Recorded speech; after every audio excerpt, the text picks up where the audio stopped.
स्वागत करता हूं अपने एमआरएस स्टडी परिवार में। तो डियर, जैसा कि आपको पता है, यहाँ पे हम लोग जो है क्वेश्चंस जो है देख रहे थे, है ना। कंसोलिडेशन टॉपिक से जो है क्वेश्चंस हम लोग कर रहे थे। तो कंसोलिडेशन टॉपिक का आपका कुछ और क्वेश्चंस है जो आप लोगों के सामने मैं लेकर आया हूँ। तो आज का क्वेश्चंस है the routine consolidation test in laboratory. Laboratory में जो रूटीन कंसोलिडेशन टेस्ट होता है उसमें जो स्पेसिमेन लेते हैं, यानी जो सॉइल का सैंपल लेते हैं, उसका थिकनेस क्या होता है। तो जो थिकनेस होता है सैंपल का वो फिक्स्ड होता है अलग अलग केसेस में। तो थिकनेस अगर बात किया जाए हम लोग सैंपल का, तो should be small as possible to reduce side friction, है ना। साइड का जो फ्रिक्शन होता है उसको रिड्यूस करने के लिए हम लोग करते हैं। बट जो मिनिमम जो थिकनेस होता है वो 20 mm हम लोग लेकर चलते हैं। कितना लेकर चलते हैं? मिनिमम थिकनेस हम लोग जो है 20 mm लेकर चलते हैं, जो कि यूजुअली रिक्वायर्ड होता है यूनिफॉर्म डिस्ट्रीब्यूशन ऑफ प्रेशर के लिए सैंपल पे, कि भाई यूनिफॉर्म डिस्ट्रीब्यूशन हो सके। डायमीटर टू थिकनेस जो रेशियो होता है वो मिनिमम 3 मीटर होता है ना। डायमीटर टू थिकनेस, है ना, इसका जो रेशियो होता है वो 3 होता है ना। डायमीटर टू थिकनेस का रेशियो कितना होता है? 3 होता है। और जो थिकनेस होता है स्पेसिमेन का यानी सैंपल का should not be less than 10 times the maximum size of particle. जो भी पार्टिकल का मैक्सिमम साइज है ना, उस मैक्सिमम साइज के 10 गुना से ज्यादा नहीं होना चाहिए। अगर पार्टिकल का साइज अगर 2 mm है तो इसका 10 गुना, है ना, यानी 20 mm आपका इससे ज्यादा नहीं होना चाहिए। मतलब जितना पार्टिकल का साइज होगा उससे 10 गुना ही होना चाहिए, उससे ज्यादा जो है आपका नहीं होना चाहिए। ओके, तो ये हो गया। अगले क्वेश्चंस की ओर बढ़ते हैं। अगला क्वेश्चंस आपका यहाँ पे दिया गया है। तो अगला क्वेश्चंस यहाँ पे बोला जा रहा है कि relation between coefficient of consolidation, time factor, drainage path D and time T is given, है ना। तो सीवी, देखो पहले हम लोग फॉर्मूला जानते हैं टीवी। तो टीवी का फॉर्मूला होता है CV T by D square. तो सीवी इज इक्वल टू क्या हो जाएगा? TV D square by T, है ना। तो यहाँ पे कौन सा आ जाएगा? ऑप्शन नंबर ए, है ना। ऑप्शन नंबर ए जो हो जाएगा वो सही उत्तर हो जाएगा। यहाँ पे आपका जो डी का जो वैल्यू है, डी का वैल्यू एच नोट बाई 2 या फिर D is equal to H naught होगा। H naught by 2 for two way drainage, है ना। टू वे ड्रेनेज के केस में आपका एच नोट बाई 2 और D is equal to H naught होगा कब? वन वे ड्रेनेज के केस में। किसमें? वन वे ड्रेनेज के केस में आपका जो है ये आपका आएगा। तो ये चीज आपको ध्यान रखना है। ओके, अगला क्वेश्चन है आपका यहाँ पे बोला जा रहा है कि which one of the following so time factor, जो कि 50% डिग्री ऑफ कंसोलिडेशन है ना। तो T V is equal to, अभी फॉर्मूला बताए कि C V T by D square. लेकिन ये सब डाटा तो नहीं दिया है हमें, बस 50% डिग्री ऑफ कंसोलिडेशन दिया गया है। तो हम लोग जानते हैं कि अगर degree of consolidation less than equal to 0.6 यानी 60% से कम है तो हम लोग फॉर्मूला यूज करते हैं। क्या फॉर्मूला यूज करते हैं? तो TV is equal to pi by 4 U square, है ना। Pi by 4 U square. तो पाई बाई 4 इंटू 0.5 का स्क्वायर। तो यहाँ से जब इसको आप कैलकुलेट करेंगे तो आपका वैल्यू क्या आ जाएगा? अप्रोक्सीमेटली आपका आ जाएगा 0.2। कितना आ जाएगा? अप्रोक्सीमेटली 0.2। तो ऑप्शन नंबर ए जो हो जाएगा वो सही है। इसको करिएगा तो इसको आएगा 0.192। तो इसको अप्रोक्स करेंगे तो ये आपका आ जाएगा, जो कि ऑप्शंस के अनुसार भी तो हमें मैच करना है ना। हमें ऑप्शंस के अनुसार भी देखना है कि क्या आंसर हमें सही करना है, क्या आंसर सही नहीं करनी है। ओके,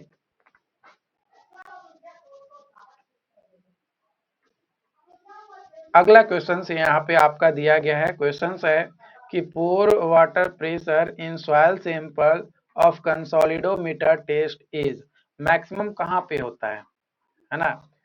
मैक्सिमम जो पोर वाटर प्रेशर होता है वो कहाँ पे होता है, तो सेंटर में, है ना। सेंटर में पोर वाटर प्रेशर जो है क्या होता है, मैक्सिमम होता है। देखो मान लो कि टू वे ड्रेनेज बनाए, तो यहाँ पे है ना इस तरीके से आपका इम्परमिएबल जो परमिएबल फिल्टर है वो यहाँ पे लगा दिए, है ना। और अगर वन वे ड्रेनेज है तो नीचे में जो है आपका इम्परवियस रहेगा, यानी हार्ड स्ट्रेटा रहेगा, है ना, हार्ड स्ट्रेटा। और ऊपर में जो है आपका ड्रेनेज होगा। तो यहाँ पे देखिए, अगर टू वे ड्रेनेज है ना, कोई भी ड्रेनेज हो, है ना, वन वे हो या टू वे हो, अगर टू वे है तो इसका मिडिल हम लोग लेकर चलेंगे, तो आधा ऊपर से जाएगा, है ना। तो जो ज्यादा कांटेक्ट में रहेगा पोर वाटर, मतलब इस परमिएबल लेयर के, वो जल्दी निकलेगा, और जो यहाँ पे बीच में रहेगा वो धीरे धीरे निकलेगा, निकलेगा ना धीरे धीरे। तो ये आपका जब धीरे धीरे निकलेगा तो ये आपका हो जाएगा। तो यहाँ पे सेंटर में जो है एट एनी हाउ, चाहे वन वे ड्रेनेज हो या टू वे ड्रेनेज हो, मैक्सिमम जो आपको देखने को मिलता है कंसोलिडो टेस्ट में, कंसोलिडोमीटर टेस्ट में, पोर वाटर प्रेशर सैंपल में, तो वो सेंटर पे आपका होता है। ठीक,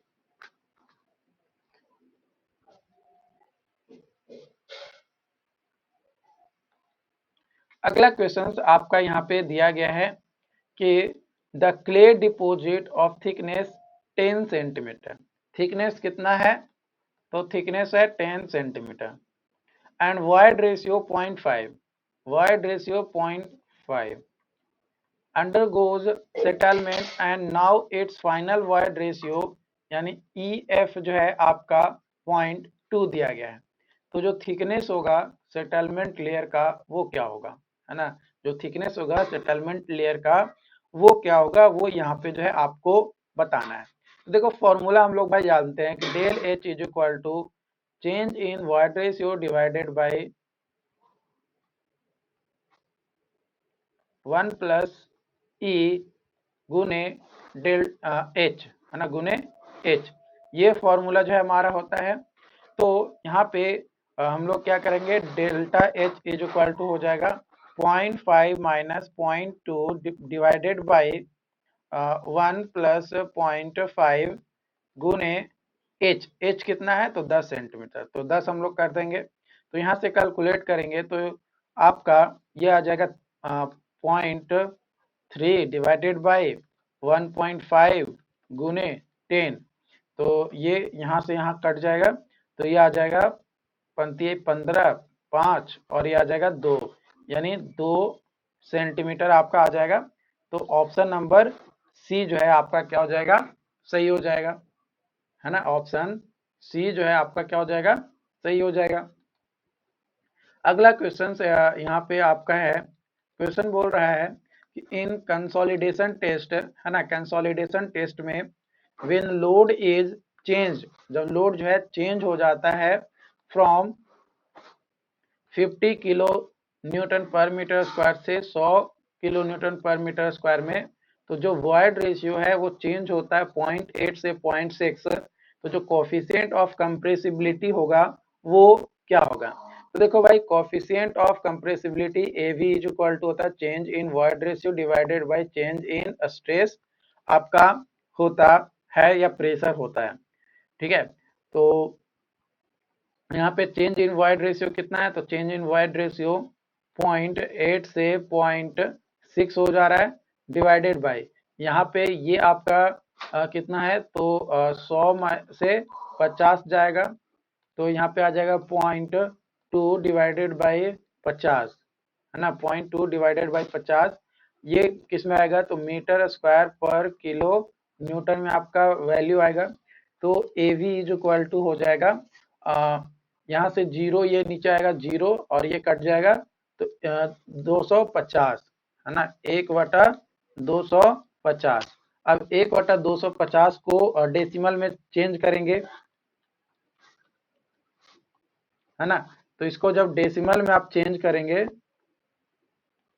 तो ये आ जाएगा 0.004, है ना, 0.004 मीटर स्क्वायर पर किलो न्यूटन, ये आपका आएगा। तो यहाँ पे ऑप्शन नंबर ए जो है क्या हो जाएगा, सही उत्तर हो जाएगा, है ना। ऑप्शन नंबर ए जो है आपका क्या हो जाएगा, सही हो जाएगा। ओके, अगला क्वेश्चन यहाँ पे है ना, ये देख लिए। इसके बाद अगला क्वेश्चन यहाँ पे आपका दिया गया है।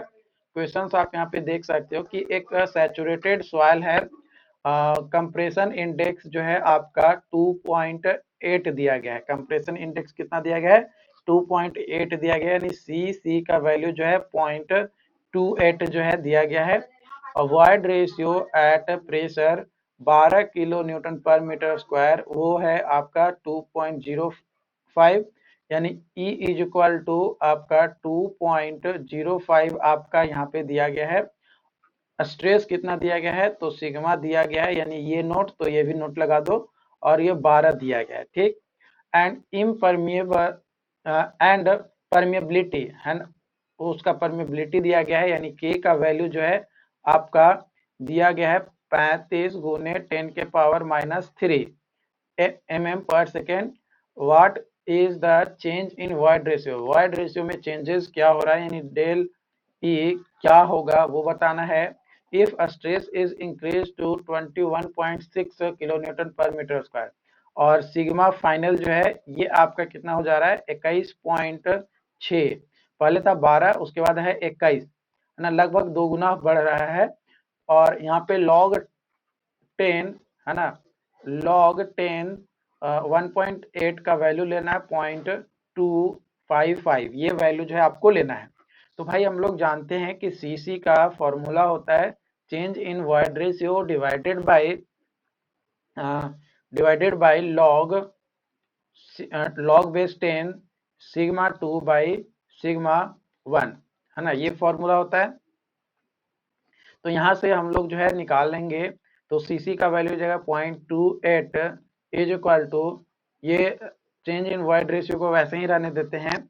यहाँ पे हम लोग जो है सिग्मा 2 हो गया 21.6 डिवाइडेड बाई 12, और यहाँ पे log बेस 10 आपका जो है हो जाएगा। तो log बेस 10 है, ये आपका आया, तो इसको डिवाइड करेंगे तो 1.8 आएगा। तो change in void ratio is equal to, इसको कलर में चेंज कर लेता हूँ,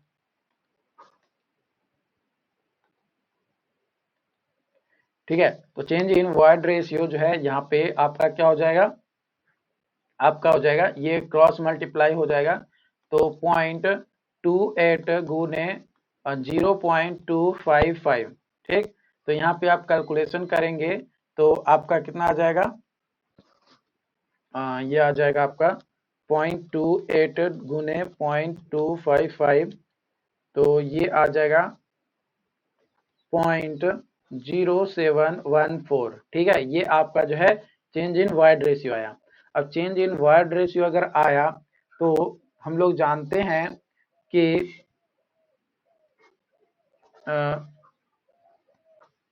ई एफ, है ना, E F is equal to हो जाएगा ई इनिशियल, है ना, जो यहाँ पे कैलकुलेट किए, है ना, तो 2.05 माइनस 0.0714, है ना, 2.05 माइनस, तो ये आ जाएगा 1.9786, तो ये आपका फाइनल वॉइड रेशियो हो गया। लेकिन हमें फाइनल वॉइड रेशियो नहीं निकालना था, हमें बस चेंज इन वॉइड रेशियो ही निकालना था। तो हमारा जो आंसर है यहीं तक आता है, इससे आगे हमें बढ़ने की जरूरत नहीं है।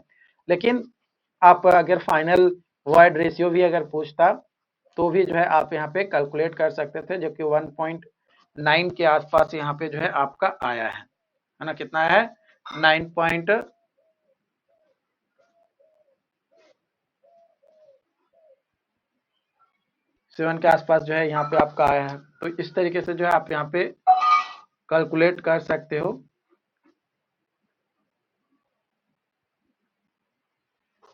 राइट। चलो अगली क्वेश्चंस की ओर बढ़ते हैं। अगला क्वेश्चंस आपका यहाँ पे दिया गया है है ना। थोड़ा जूम कर लेते हैं तो अच्छा रहेगा आपके लिए।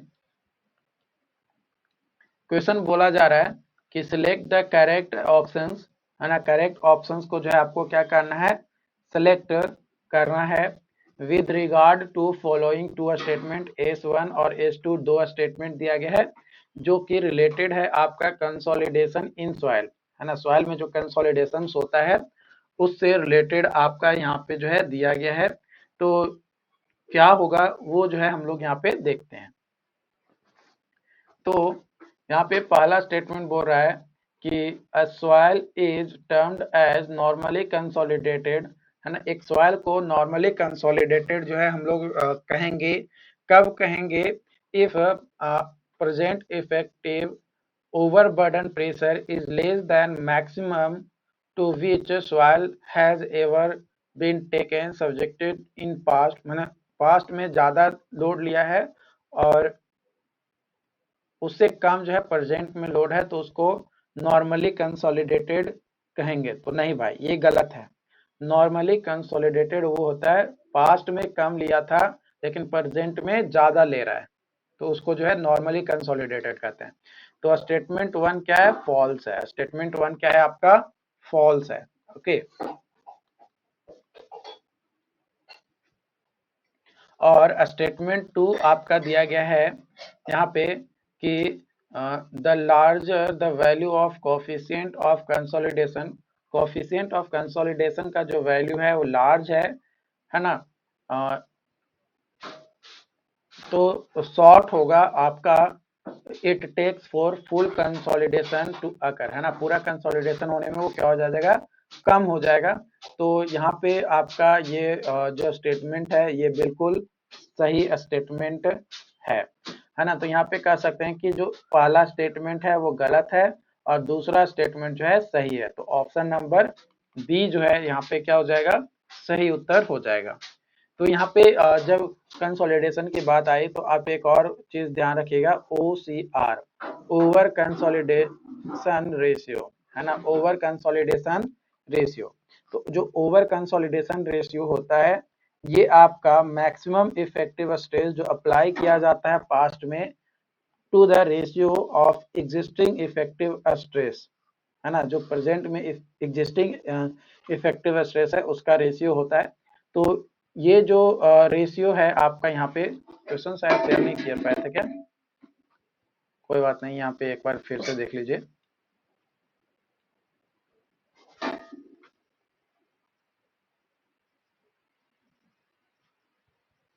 तो यहाँ पे बी आंसर आपका है, ठीक। ध्यान रखिएगा अगर OCR, है ना, OCR यानी ओवर कंसोलिडेटेड रेशियो जो है ये अगर ग्रेटर देन 1 है तो ये ओवर कंसोलिडेटेड सॉइल होगा, यानी OCC सॉइल यहाँ पे आएगा। अगर OCR लेस देन 1 है तो ये NCC सॉइल का कंडीशन आएगा या इक्वल भी है ना, लेस देन या इक्वल भी है तो नॉर्मली कंसोलिडेटेड सॉइल होगा। और OCR बहुत ज़्यादा है, बहुत बहुत ज़्यादा है, तो बहुत ज़्यादा मतलब कॉम्पैक्ट कर दिया गया है। ओके। और आपको जो मेन फार्मूला, अगर यहाँ पे फार्मूले के बारे में अगर बात किया जाए तो कुछ बेसिक फार्मूले हैं जो आपको हमेशा एग्जाम में जो है काम में आता है ना। एक परमिबिलिटी का फॉर्मूला होता है CVMV गामा W, है ना। कई बार आपको जो है परमिबिलिटी निकालने के लिए दे देगा या बोल देगा कि परमिबिलिटी जो है किस तरीके से रिलेटेड है CV से, यानी डिग्री जो कोफिशिएंट ऑफ कंसोलिडेशन है उससे किस तरीके से रिलेटेड है। तो वो भी जो है कई बार क्वेश्चन पूछते हैं, मतलब किसी भी तरीके से घुमा फिरा कर आप उससे क्वेश्चन पूछ सकता है। ये डिपेंड करता है एग्जाम में पेपर किस तरीके से सेट किया गया है। उम्मीद करते हैं कि आज का ये सेशन आपको समझ में आया हो। अगर फिर भी आज के सेशन में कोई डाउट रहता है, किसी तरीके का कोई कंफ्यूजन रहता है तो आप हमें ज़रूर बताएं। Thank you.